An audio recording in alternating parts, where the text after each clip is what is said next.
तो student JEE mains 2019 का arithmetic progression का एक अच्छा क्वेश्चन है। काफ़ी स्टूडेंट ये क्वेश्चन नहीं कर पाए थे क्योंकि प्रॉपरली इसको इंटरप्रेट नहीं कर पाए थे, तो यहाँ पे हमने थोड़ा सा लैंग्वेज इसकी बदल दी है जिससे समझना आसान हो जाए। The sum of all natural numbers which are divisible by n, यहाँ पे n होना चाहिए, नंबर जो कि है बिटवीन 100 से 200 और HCF आ रहा है 91 और n का ग्रेटर देन 1 नहीं आ रहा है, ग्रेटर देन 1 आ रहा है। तो इसका मतलब ये दोनों, इन दोनों का HCF 1 नहीं आ रहा है, 91। और पहले तो इसको समझते हैं हम लोग कि HCF ऑफ 91 कॉमा n 1 से बड़ा आ रहा है, मींस 1 नहीं है। तो पहले हम 91 के फैक्टर करते हैं। 91 के फैक्टर 17 इंटू 3 13, ये 91 के फैक्टर होते हैं। क्लियर? अब दो नंबर्स का HCF अगर 1 नहीं आ रहा है, इट मींस उसमें कुछ ना कुछ कॉमन फैक्टर होना चाहिए। तो इसका मतलब n मस्ट हैव 7 और 13 एज अ मल्टीपल, या फिर 7 और 13 दोनों मल्टीपल हो जाए, मतलब 91 एज अ मल्टीपल हो जाए। दोनों अगर 91 हो गए तो HCF क्या आ जाएगा 91। अगर ये 91 और ये 7 है तो HCF क्या आ जाएगा 7। ये 91 और 13 है n, तो HCF क्या आ जाएगा 13। तो n जो है वो 7 हो सकता है, 13 हो सकता है और 91 हो सकता है। The sum of all natural number जो कि 100 से 200 के बीच में लाई कर रहे हैं, डिविजिबल बाय n है। n क्या क्या हो सकता है, 7 हो सकता है, 13 हो सकता है, दोनों हो सकता है। ठीक है, तो 100 से लेके 200 तक के बीच के ऐसे नंबर्स जिनका सम बताना है, जो कि या तो 7 से डिविजिबल हो या 13 से डिविजिबल हो या दोनों से डिविजिबल हो, तो ऐसे केस में क्या करते हैं हम, पहले तो ऐसे नंबर्स का सम निकाल लेते हैं जो 7 से डिविजिबल है। किससे डिविजिबल है? 7 से। 100 से 200 के बीच के नंबर हमें सोचने हैं जो कि 7 से डिविजिबल है। तो 100 के बाद जब तुम स्टार्ट करोगे तो पहला नंबर आएगा 105 जो कि 7 से डिविजिबल होगा। अब इसमें तुम 7 ऐड करते जाओ, 7 ऐड करोगे तो आ जाएगा 112, फिर 7 ऐड करो 117 एंड सो ऑन। अब तुम्हें सोचना है कि 200 या 200 के पहले ही, क्योंकि इक्वलिटी नहीं लगी है, तो 200 के पहले वाला कौन सा नंबर है जो कि 7 से डिविजिबल हो, और डिवाइड अगर तुम करके देखते हो तो तुम्हें मिलेगा 196 इज द नंबर जो कि 7 से डिविजिबल है। चेक कर लो एक बार अपने आप।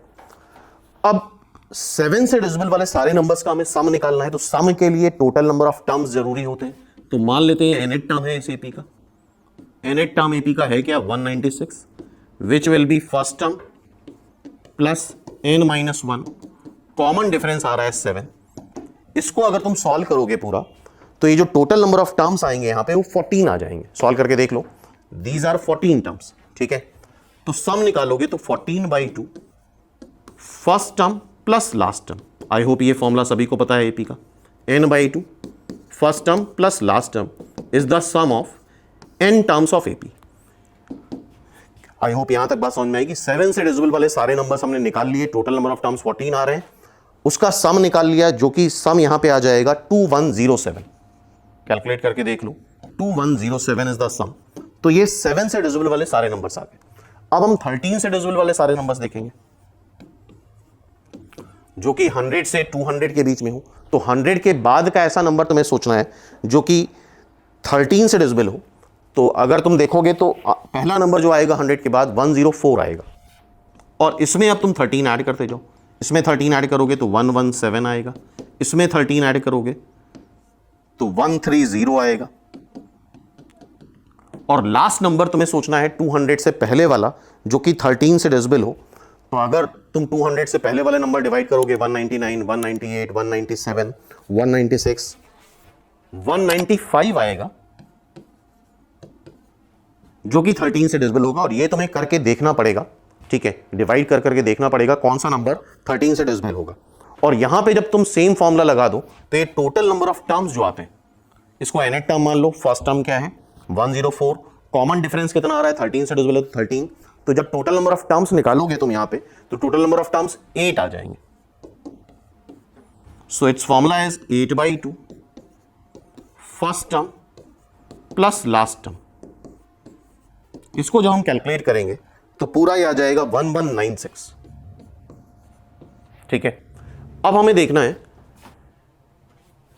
13 और 7 दोनों से डिविजिबल नंबर 91 इटसेल्फ एक नंबर है, लेकिन ये 100 से छोटा है, तो 91 का जस्ट डबल करोगे, 100 से 200 के बीच में चाहिए, तो 182 नंबर आएगा, जो कि अकेला नंबर होगा जो कि दोनों से डिविजिबल हो, 7 से भी एज वेल एज 13 से भी। तो सिर्फ 182 एक नंबर है जो दोनों से डिविजिबल है। तो 7 से डिविजिबल या 13 से डिविजिबल, यहां पे तुम सेट थ्योरी का एक फॉर्मूला लगा सकते हो, 7 से डिविजिबल या 13 से डिविजिबल, तो ऐसे सारे नंबर्स का सम जो कि 7 से डिविजिबल है, ऐसे सारे नंबर्स का सम जो कि 13 से डिविजिबल है, इसमें वो नंबर रिपीट हो जाएगा, तो एक बार उसको सबट्रैक्ट करा जाता है उसके इंटरसेक्शन को। तो ये आया था तुम्हारा 2107, चेक कर लो, 2107 1196 आया था, और इधर आ जाएगा तुम्हारा 182।